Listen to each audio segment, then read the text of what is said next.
3. Hello and welcome to our virtual meeting today, hosted by Palmetto Infusion and myself, Chrissie Jenkins. I am the patient advocate with Palmetto Infusion, and I am very excited about our topic today, Staying Apart Together, Cultivating Joy and Gratitude in Difficult Times. We're also going to do another interesting thing. We're starting today, beginning a community connection spotlight series, and that's featuring different support resources and community types of opportunities for our patients and families. So we're going to highlight those particular groups and talk about the exciting work that they're doing. And tonight, the Uplift group is our featured presentation. They are an encouragement group, also now a nonprofit organization. So very excited about that. They offer lots of important types of support to patients living with chronic illness and disabilities. So we're going to have actually the two presenters today. Both of them are veteran patients. Both of them have a very strong commitment to helping others, lifting others up by sharing their own stories, a lot of community outreach, and I've done some important work with them already. So I'm glad to have them here today to share their stories. First speaker will be Scheri Force, and she is an MS patient. She'll share her medical journey. And then second will be Bruce West, and he is a patient actually with Palmetto Infusion. And he already, along with Akita, his dog, spreads a lot of joy at our Columbia clinic where he goes for his treatment, so for his myasthenia gravis.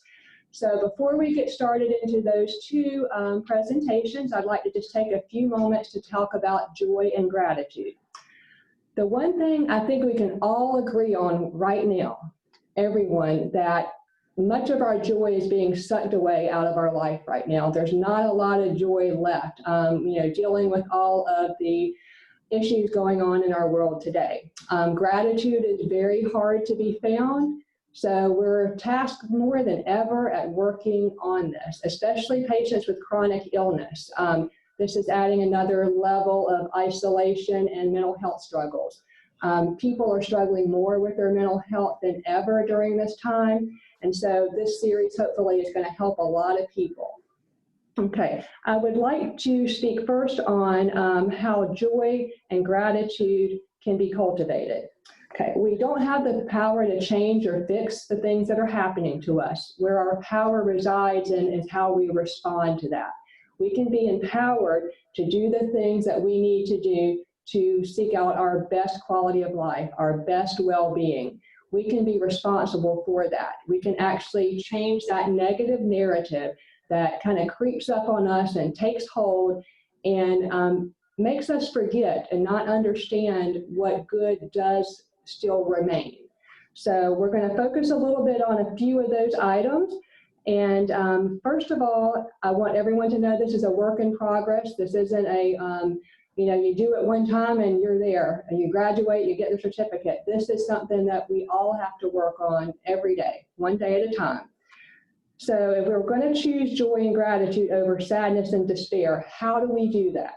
Okay, my little how-to is pretty simple. I'm going to share one that I kind of use with all clients, and it can apply to patients, caregivers, anyone in our community that is struggling with their coping, struggling to adjust to all of these life stressors, okay? This mantra I like to call laugh, cry, scream, own it, surrender it, and rise again. Now I'm going to talk a little bit about each one of them. Laughter, of course, is the best medicine ever. If you can find a time to laugh, it's going to make this journey a little bit less miserable. Take the sting out of it. So I encourage you to welcome that anytime that you can. There's also a sacredness in tears. People think crying is a sign of weakness. That's the very opposite of the truth. It honors the mourning, and we have a lot of losses that we might be mourning. And it also helps us excrete chemicals that are related to stress in our body. So there's a physiological result of crying. We're able to physically release some of those symptoms of our stress. We can't get around it. We can't avoid it. We can't hide from it. Well, maybe we can for a little while, but eventually it's going to catch up with us and rear its ugly head. So we're going to have to kind of dig deep and go right through the middle of it. Screaming. I always thought this was an interesting one because screaming sometimes doesn't come naturally to people, but I think it's probably one of the best tools. And I've heard some really interesting stories about screaming. Do it in a safe environment, preferably not, attempting to injure anyone with your words, but it kind of helps us expel that toxic anger, that bitterness and that anguish that kind of just takes hold and erodes us from the inside out. Anger turned inwards is often depression, and those around us reap the benefits of that. The ones that are closest to us, that love us the most, of course, see the good and the bad of us. So if you can get a good screaming session in, it always has its time and place, and there's some relief from that. Own it. We have to name it. We have to acknowledge it. We have to claim it. All of the good, the bad, the ugly, everything that comes along with it. That means being brutally honest with ourselves and others, accepting that we are only human. We like to think we're in control. That's just an illusion. We're actually doing the best we can with what we have right now, right here. Our patients are very resilient, and I've seen some wonderful examples of that. Surrender, the real big one. Peaceful surrender is probably the most difficult concept out there. That is definitely one that people struggle in and out with. Peaceful surrender is difficult because we have to come to a time and a space where we're ready to let it go, to lay it down, to set it free, and go about the work of healing. We like to cling to some of that for a while until we're ready to let that go. So that is a very important piece, and a lot of times we have to revisit that as things change. Rise again. I like this one, rise again. It encompasses so much. It's a hard lesson to learn, rise again, because we fall so often. To survive and endure and persevere, we have to continue to choose hope. We have to embrace hope. And if we can do that every day, one moment at a time, graciously accept the help of others, all of the people that are there to be our cheerleaders, when we fall again, we'll continue to rise again.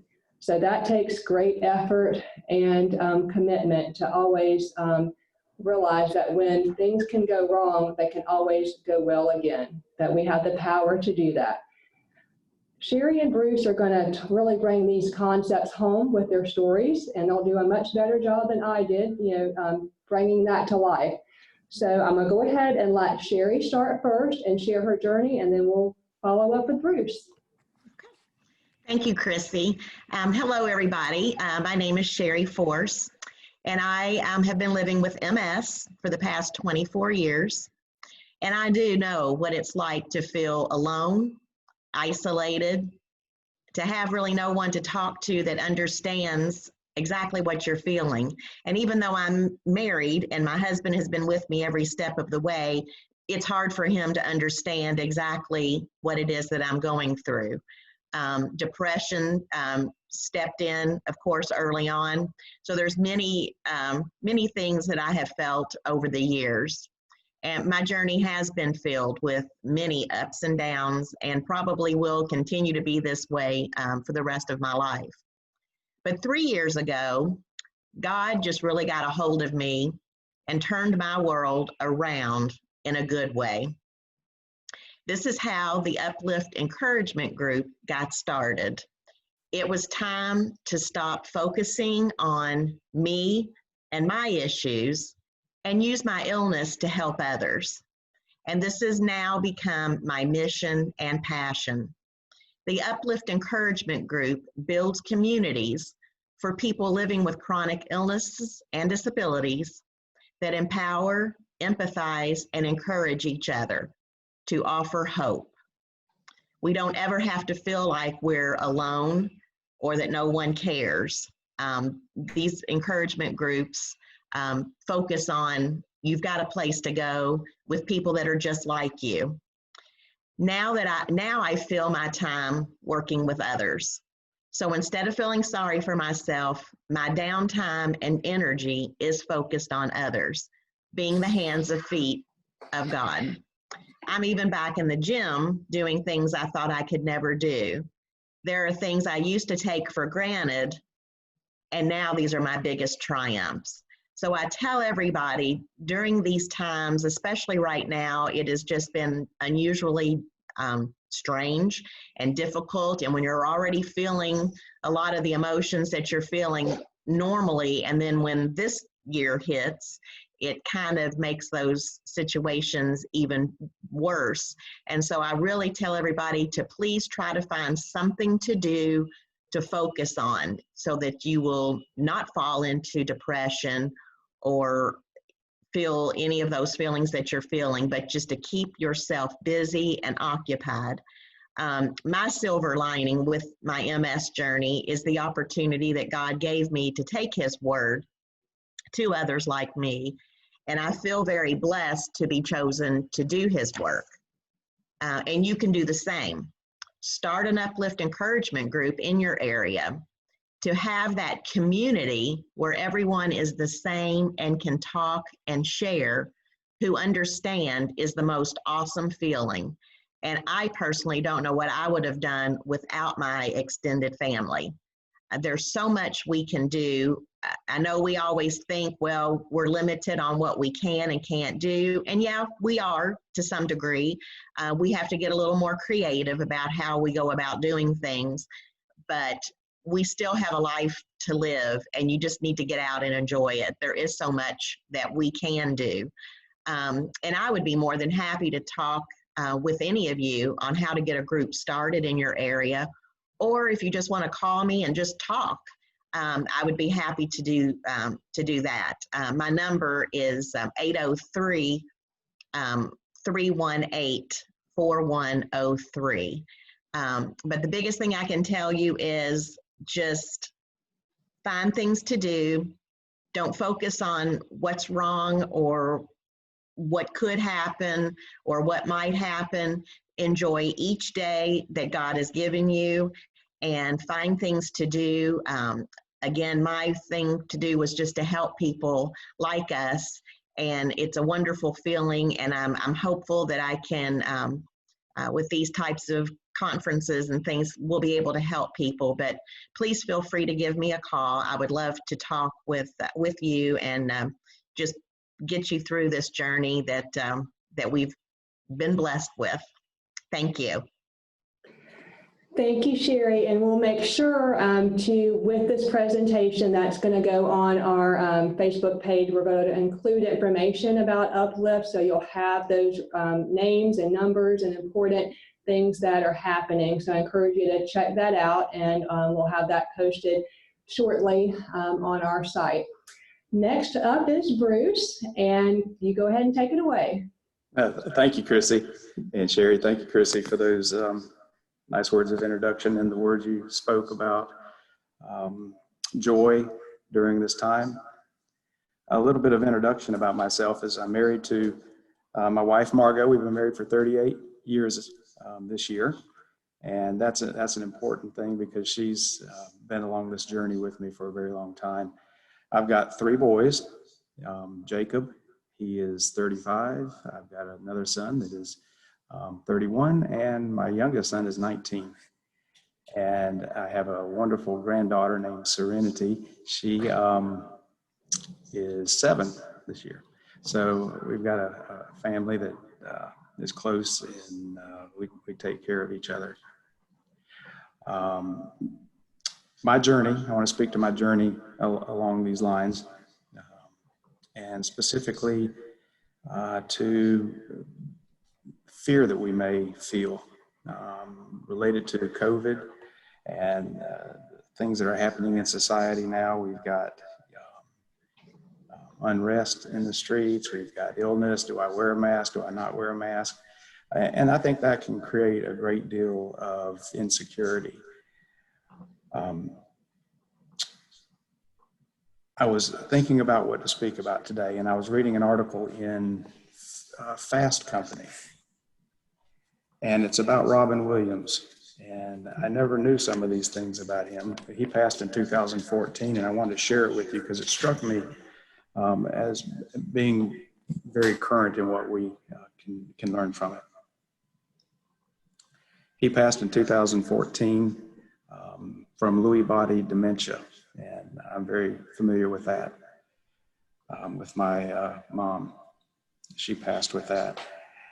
And after he passed, his wife went into his nightstand and found his journal.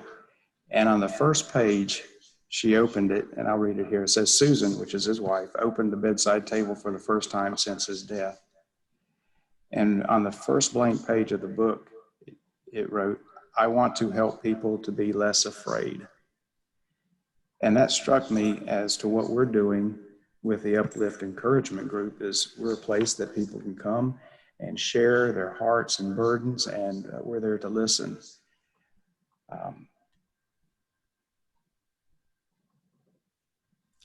He also wrote something that I can relate to.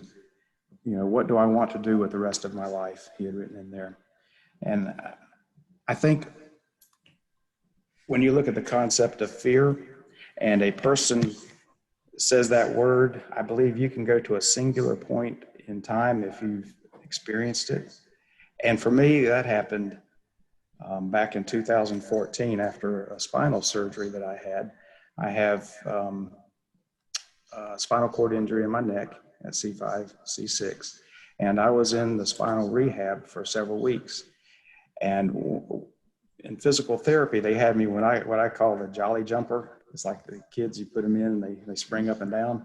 Well, they did that for me with this, they hang you from the ceiling. And I had about 4 or 5 physical therapists around me, one working each leg and the other behind me and one in front of me. And at the end of walking about 20 feet in that jolly jumper, I asked that same question to myself, you know, what am I going to do with the rest of my life? And at that moment, I had this fear, and I took some time to reflect. And over the next couple of years, I'm a person of faith, and I looked into the scriptures, and I found some interesting things that I followed that helped me.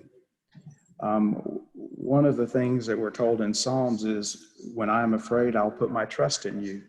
So I had to learn how to trust and allow God to work through us and in us to resolve our situations. And it says in every situation, pray with thanksgiving.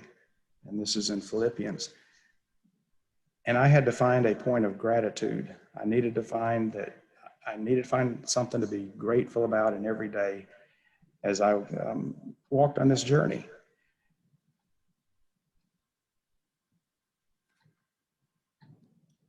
And this is the one that made all the difference to me, because those were just the first 2 I spoke about were things that you had head knowledge of. This was practical.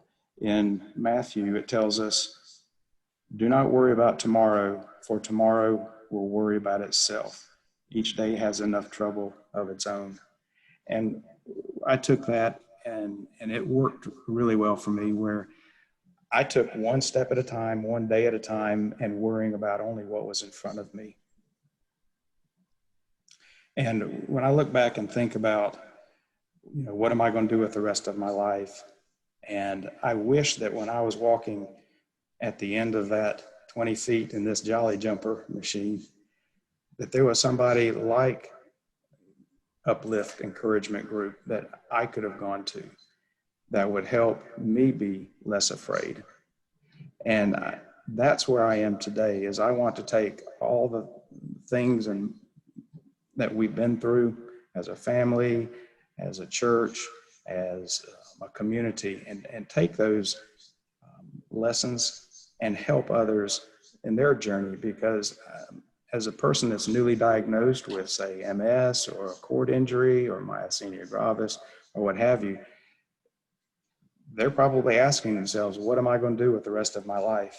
And we want to be there to assist those people in their journey. That's our heart. We want to minister to others. And that's where we are. And we're very fortunate that we have partners that we're going to be working with that's going to assist us in doing God's work and helping others, as we're told to do. Thank you. Thank you, Bruce, for those wonderful words of wisdom. And I was going to go ahead and just ask a question or two, if you'll, let me entertain that. And whoever would like to answer, of course. Just a basic question, I think, because I come across a lot of newly diagnosed patients that fear, worry, everything under the sun. They don't even know which way to turn, how to think, how to ask for help.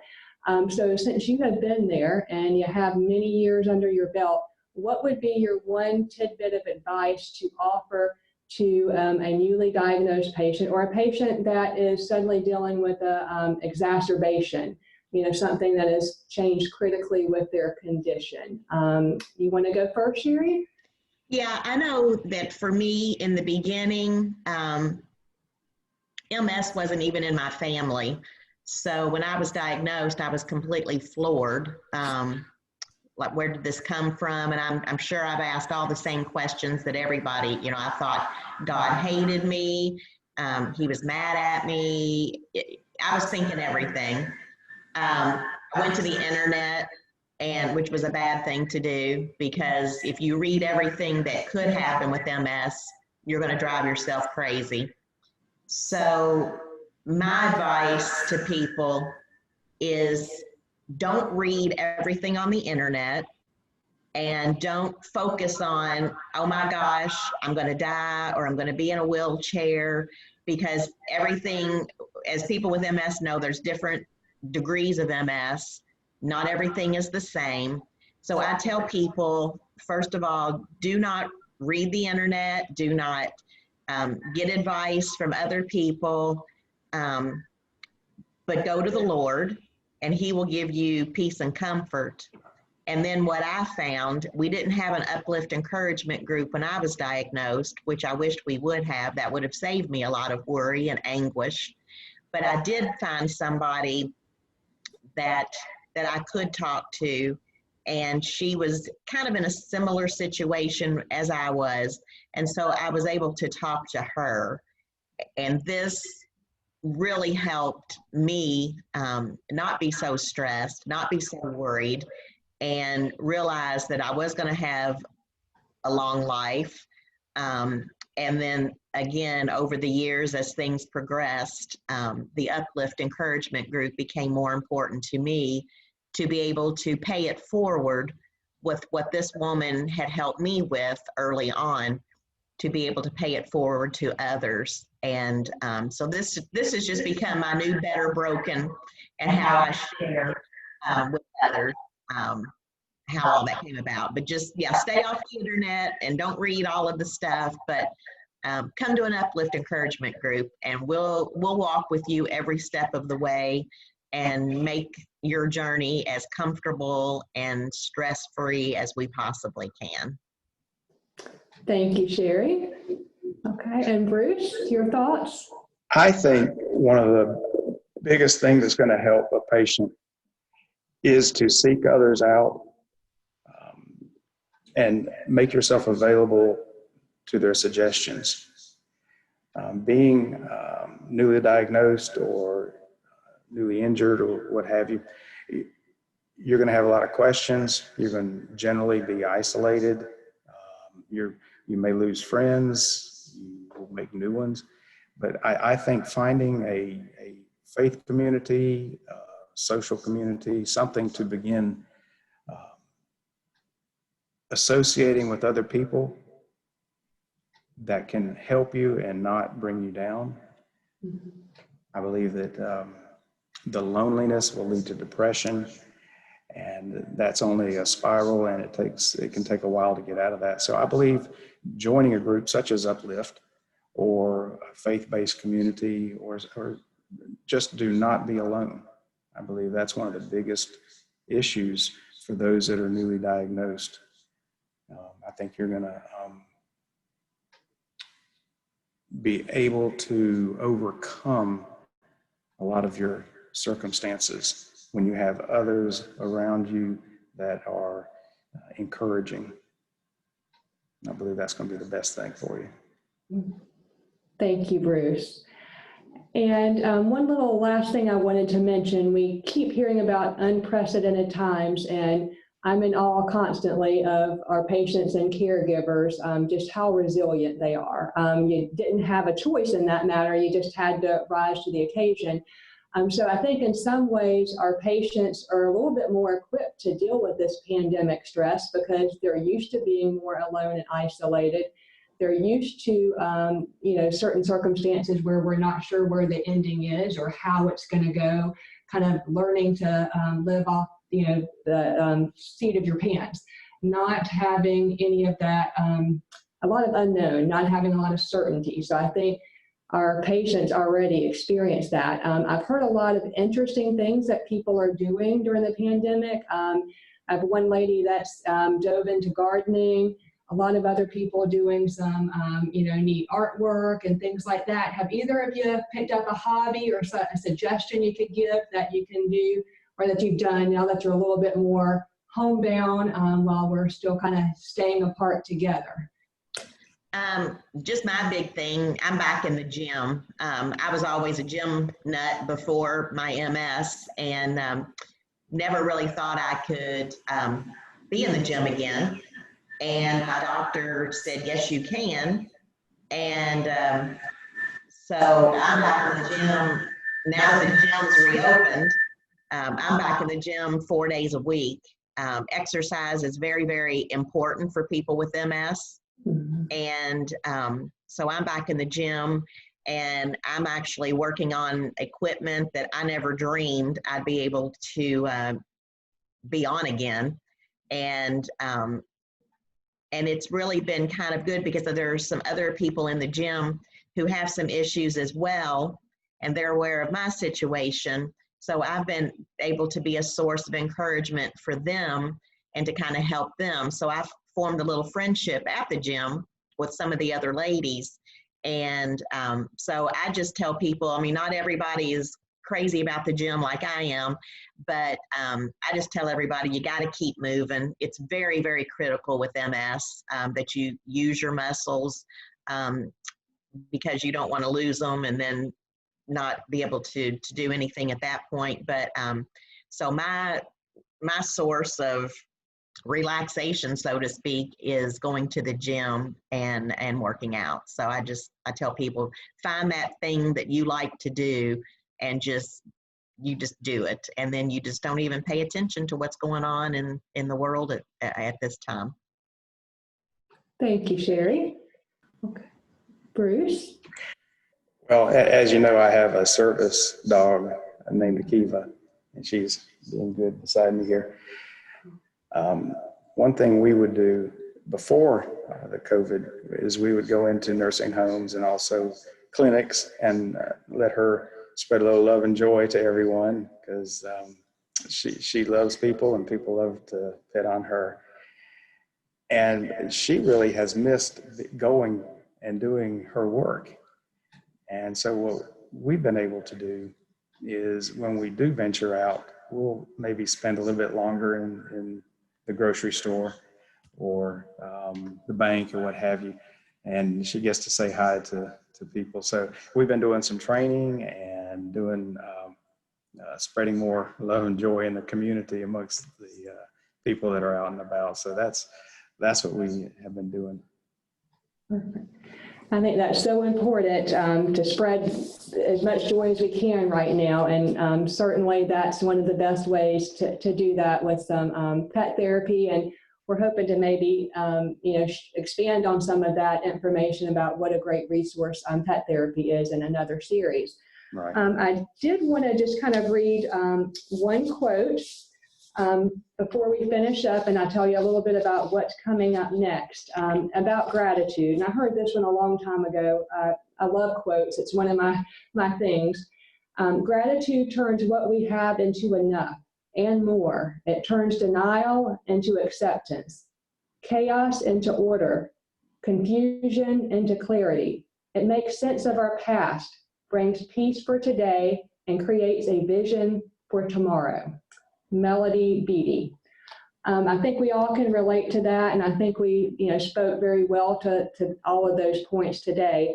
So I do really want to thank you both for, bearing your soul, sharing your story, and for continuing to do that. I really do think it makes a difference, and I'm excited about the work that's going to, just break wide open once you're able to get out and about with your groups, and we would love to promote that and give that information to all patients that are feeling isolated alone. So remember that resource and how important it is. Also, just to kind of hit on our next speaker, this will be in about a week or so. We're going to have Frances Pope Hewitt. She is the Senior Director of the Institute for Child and Family Wellbeing. And this is a new resource. It's actually Epworth Center for Counseling, part of the Epworth Children's Home in Columbia.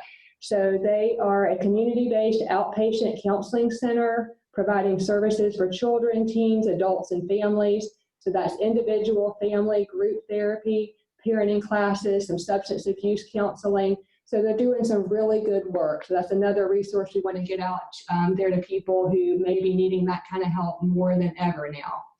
So I want to thank you again for joining us for our wonderful presentation. I hope you're going to get lots of good use out of it, and we look forward to seeing you again soon. Thank you. Thank you. Thank you.